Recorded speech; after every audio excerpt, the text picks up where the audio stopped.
Welcome to Candidate Spotlight, a production of Arlington Independent Media. I'm your host, Ted Billich, and with me today is Peter Fallon. Peter is a candidate for the Democratic nomination for a county board seat in Arlington, Virginia. Peter, welcome. Thank you, Ted. I'm glad to be here. There has been countless debates since... Yes, and there's more yet to come. Exactly. And a lot of the time has been spent trying to differentiate yourself from your opponents. I wanted to ask you a slightly different question to start out. How would you differentiate yourself from the incumbents whose spots you are seeking to fill? You have Mr. Tejada and Ms. Hines, who have been on the county board for a number of years and have been public servants for many years. How would you either speak in terms of continuity or change from Ms. Hines and Mr. Tejada? Well, I think that's a different way of putting the question than what we normally hear, and actually I appreciate that.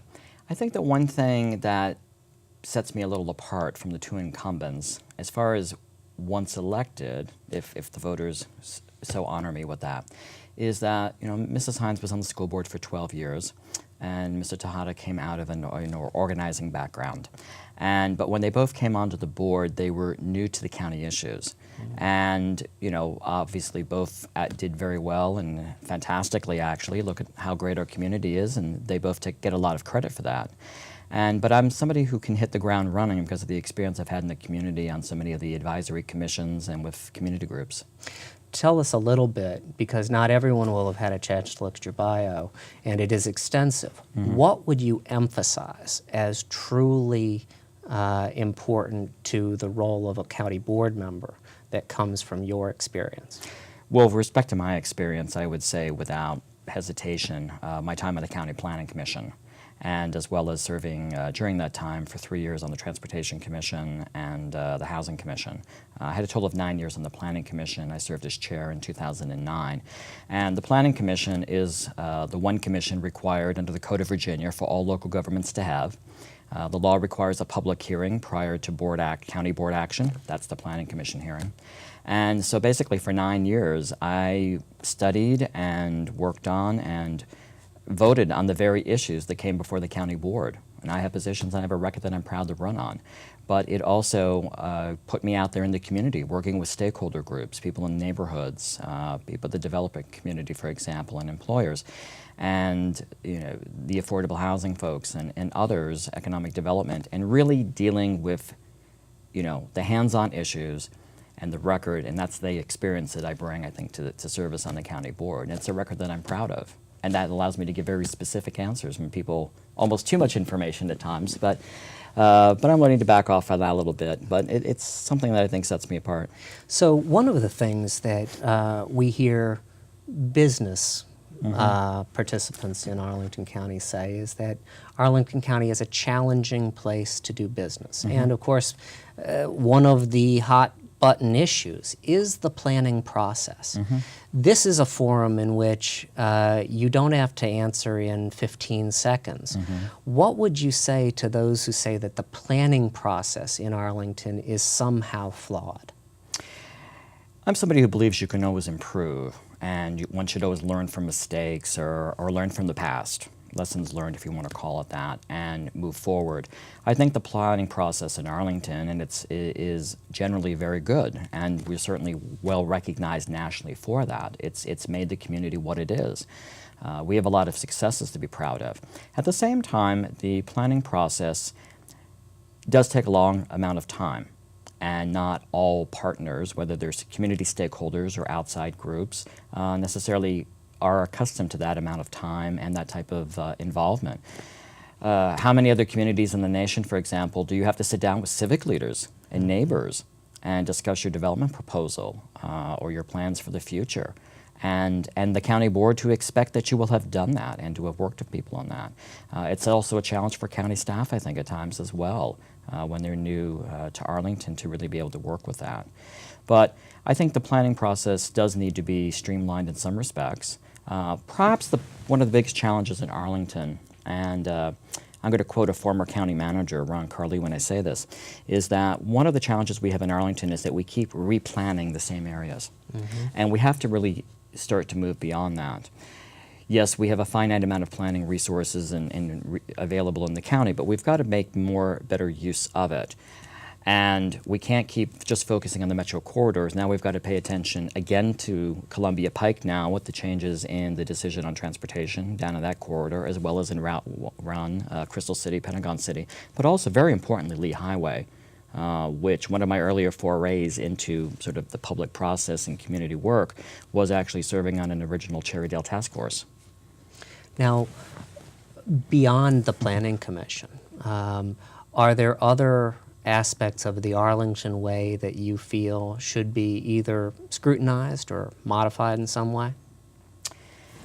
I think that one of the things that we really do pride ourselves with is that we look towards having a lot of citizen input. The challenge, though, I think, for some folks in Arlington is to recognize that if we're going to ask people for their input, we need to work with it, and that's something that I'm committed to doing. Sometimes our public forums, I think, and some of our surveys may seem a little leading or, pardon the term, a dog and pony show. And we've got this brilliant idea, hear us out about it, now you're going to agree with us. And, well, maybe people will, maybe they won't. Or they might have some other questions. They might have some other ideas that really should be given a full vetting, I think, as well. And that's where I think there's been a disconnect the last few years. People hear the one message that we want to hear from you, we want to talk, we want to tell you what we're doing, we're not hiding anything. At the same time, people feel as if, well, if they're not coming back with the same message, then they don't feel as if they're being heard. And one of the things that I've always taken pride in as a planning commissioner was listening to dissension amongst in the community. And you know, I think that anyone who has an opinion is probably not the only person in the county with that opinion. Mm-hmm. And we should try to work with that. Now, one of the things that that some people will say about the county board is that it has relatively little power because, in fact, there's a county manager and a large county government that provides the real boots on the ground for policy initiatives. Has the county board been doing a sufficient job of supervising the county government, or does that scrutiny need to be increased? Well, I've been here almost 30 years, and my civic involvement goes back more than 25 years, and I've sort of seen two extremes. When I first got involved as president of Donaldson Run Civic Association, where the county staff was a lot more of a tight ship, if I can call it that, and the county board was more hands-off with respect to the staff. Then there were changes over the years with different board members coming on board.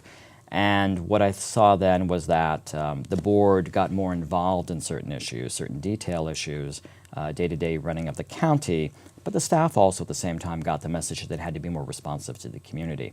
I still think that ultimately we need a balance. Legally, you know, the board sets policy and gives direction to staff. And I think that's an appropriate role for what is essentially a legislative body, a supervisory body.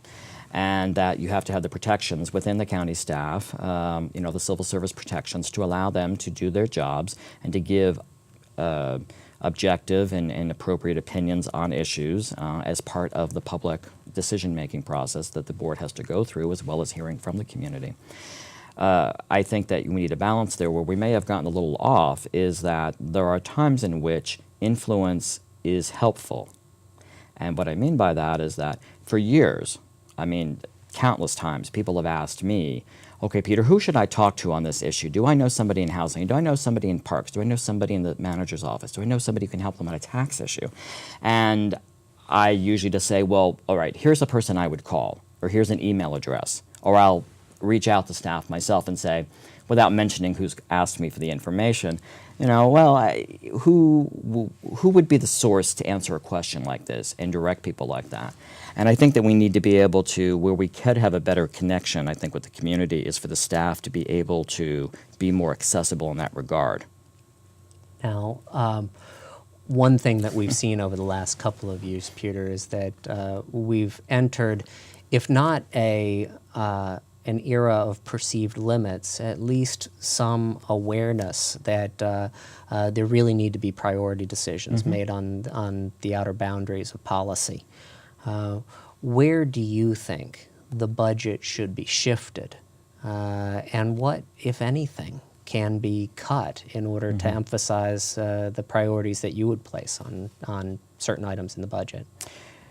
Well, Ted, my top 3 priorities as a candidate are what I call fiscal transparency, so that people have a greater sense of how their money is being spent and are comfortable that they're getting value for their tax dollars. All right. Secondly, keeping the schools strong and getting the kids out of the trailers. All right. And thirdly, being what I call an inclusive, or an Arlington for everyone. And that includes having resources allocated to affordable housing, for example, and health and human services. All of those I actually consider to be, relatively speaking, by Arlington's progressive standards, core services. Okay. Now, I'm an accountant by trade, and I'm used to looking at numbers.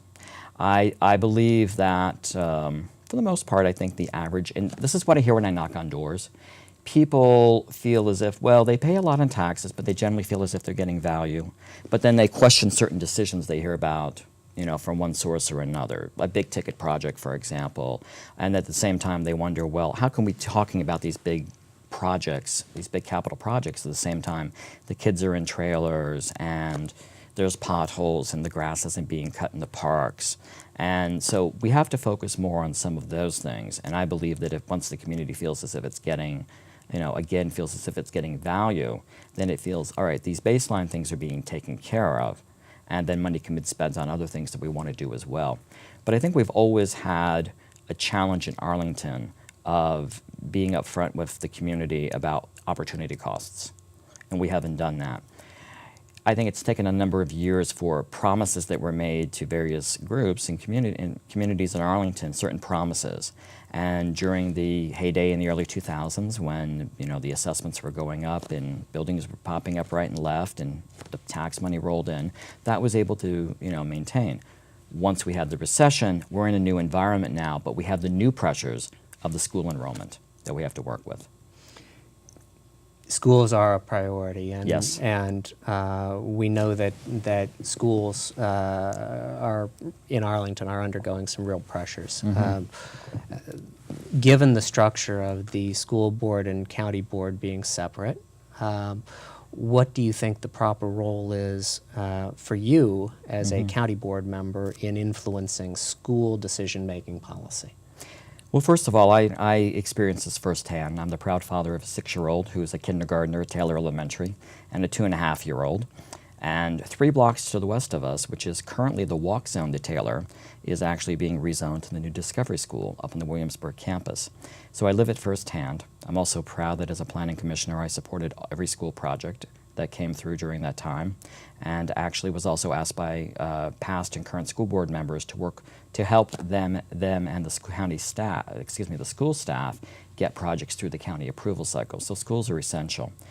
I think that one of the challenges that we have to work with, though, is the working relationship between the two boards. They're constitutionally equal. I fully support having an elected school board. Unfortunately, when that came about, and this is also, you know, an issue with state law, they don't have any taxing authority or bond authority. They don't have, really, frankly, they don't have control over their own sites. The county board controls all of the money, as well as all of the use and siting decisions. I believe that the school system and the county board need to work much more cooperatively and collaboratively, and be able to put basically properties on the table for discussion that could be used for schools, but also greater community use as well. So would you advocate modification of decision-making authority, or is it simply a matter of greater collaboration between these equal constitutional bodies? I wish it was simply a matter of just greater collaboration, but I think the reality is that, and I've spoken about this on the campaign trail, is that I think that the schools community sees itself as having one constituency, and everyone else is basically with the county board, if you will call it that. I don't see it as the county board's role to micromanage the school system. It is the county board's role, I do believe, as a parent and a voter and as a candidate, to expect that the school system is using money well, and that it's being used for instructional equality throughout the county and not favoring. And I have no reason to think that's not the case. But it's not just a matter, we simply, there's an obligation to the school system, but it's not a blank check. And we, in return, I think, as I was saying, should we expect, greater community access after hours to the school facilities to augment the community's, well, basically Arlington's recreation needs? But the role, I think, the two boards have to basically have their respective staffs, the county manager and the superintendent, and basically just get that message back again and again and again. And I think there has to be a lot more frequent work sessions between the two boards to basically come to agreement so that the staff have their necessary check-ins, if you'd like to call it that. Can they work? I mean, it's essentially two agencies with two different bosses. But at the end of the day, the ultimate boss are the people of Arlington and the voters, all of whom, even those who don't use the school system, who are wildly supportive of education and how important it is to our community. So at the end of the day, it's just a matter of people have to work together better. It is interesting. You moved to Arlington 25 years ago? Almost like 30. That? 30 years ago. I moved to Arlington about 25 years ago. During much of that time, we had what amounted to single-party government. That has changed in the last couple of years. I was wondering if you could talk a little bit about the dynamics of the county board as it exists today and how you would work with John Weistat, with Libby, who is a Democrat but very independent at times. How would you work with those people who are already on the board to achieve some of the policy objectives you really want to see? Right. Well, first of all, Ted, I guess since I got here a few years before you, I do remember two Republicans on the county board, Mike Lane and Ben Winslow. And of course, Dave Foster was on the school board for 8 years, I guess. So it hasn't always been single party, I guess, but it has been. I guess my experience, both as a civic association president, and I mean, I always said to people, I never knew how the board was going to vote until they called the vote and raised their hands. And I really didn't. I mean, they were good at not sort of showing their hand, I guess. And that was in my role as a community advocate, trying to hopefully they see it our way, But what I have found, I guess, is that one of the reasons I think it takes so long for actually a formal board hearing and action is because there's a lot of effort, I think, perhaps behind the scenes, because of course you have the sunshine laws as to what action can be done in public and how many board members can be together at a certain time, obviously, all which I fully support, and frankly had to comply with as a planning commissioner.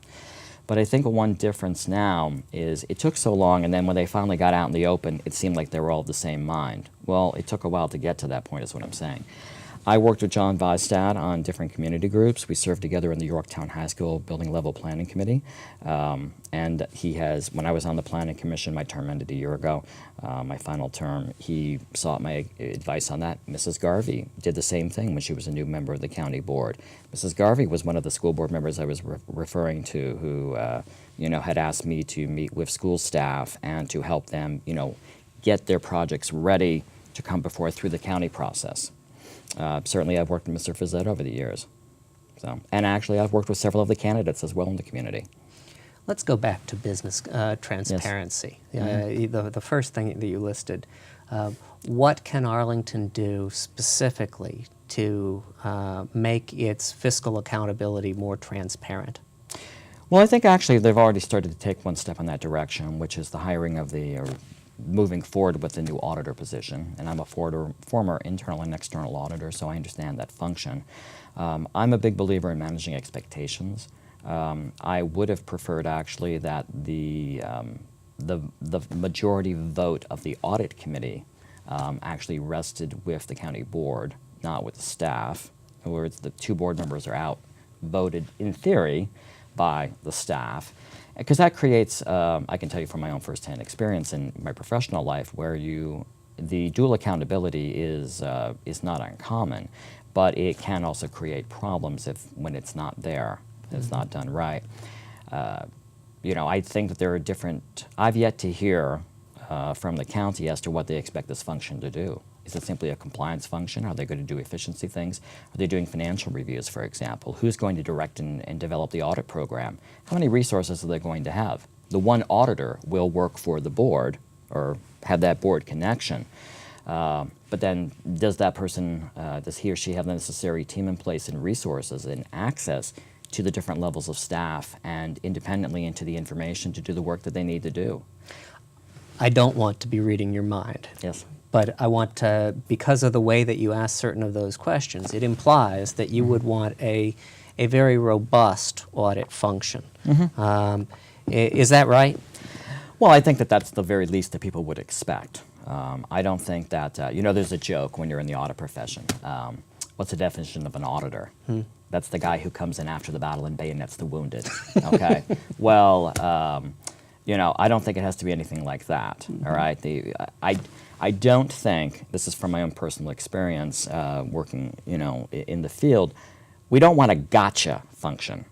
We want one that's basically going in and making sure the controls are in place, that the resources are being allocated, and then able to come back and give an professional opinion with meaningful, substantive, constructive areas for improvement. Instead of a recommendation, it's what sometimes you call an agreed upon action, where it's developed with the people in that department as well. See, I think we actually have a great story to tell in Arlington. But I do think that, you know, in 2014 in particular, the county board, you know, it seemed as if, frankly, and I've said this in the campaign trail, where it came across as if the county could not manage a capital project, you know, for anything. Everything was being perceived, at least in the media and in the voters' minds, as coming in late and over budget and having problems. And that's not really acceptable. And I think that it then created a climate which you know, basically made it very difficult to move forward on some other things. But we have other things that we have to build now. We certainly do. Peter, you've had a distinguished career already in public service in Arlington.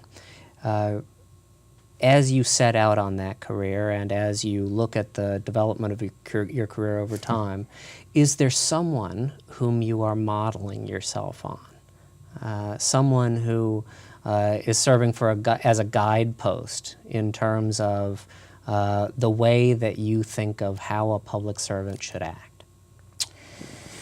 That's a good question.